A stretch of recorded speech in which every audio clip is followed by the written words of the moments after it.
One of the things as an elder millennial that I just absolutely kind of miss, and of course, you disconnect from social media and you don't have to worry about it, right?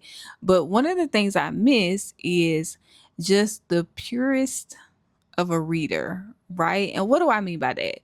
Not in an elite or condescending way, but I mean back in the day, right? I know so elder millennials to say, but please know we're not judging and we're not overcritical over here. Just talking, just chopping it up of how I feel about things, and definitely it's a preference and not a law, right? Um, so back in the day, like we literally had to, even going back to like ebooks. All I had was Amazon, the synopsis, the cover, the page count, like what you see on the Amazon page. That is all I had to go off of. Um, and it almost put the burden of responsibility. Well, not almost, it totally put the burden of responsibility on me to learn what I like to read.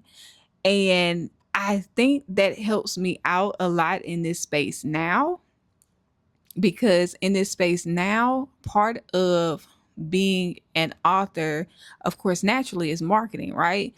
And part of marketing has now become all of the additional enhancements. So you're not just selling your book and the cover and the synopsis. No, it's no longer that anymore, right? It's a whole production.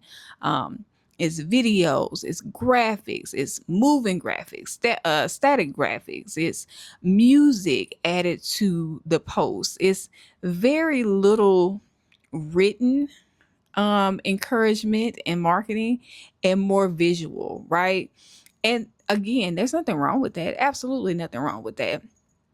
However, I think that is what's also leading to so many readers not necessarily enjoying the reads that they picked, right?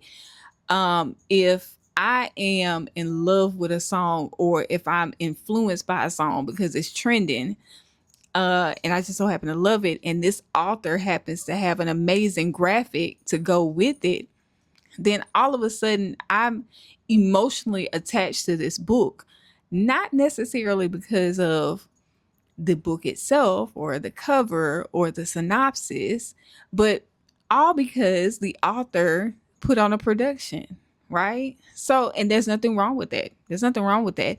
But I think as an elder millennial, that's kind of why I don't have a lot of DNFs. I plus I have to see it through my boy, but I don't have a lot of books that I'm like, oh my god, I hated that.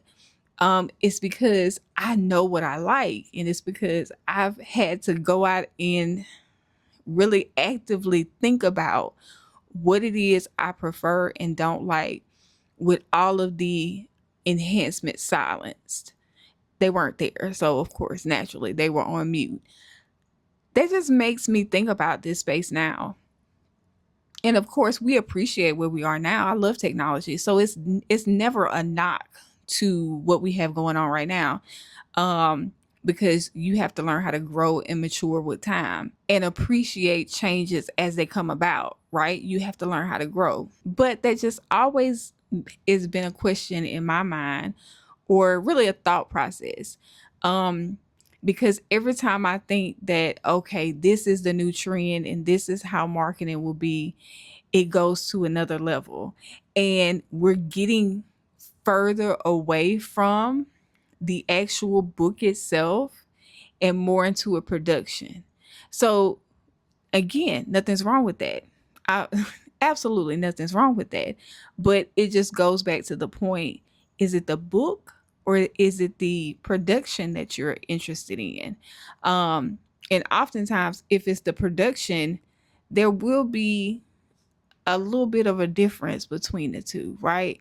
That's like if you read The Color Purple versus you watching the movie. Some people will say, "Oh, the book is 100 times better." Yes, you got to do that. I can't even watch the movie because X, Y, Z.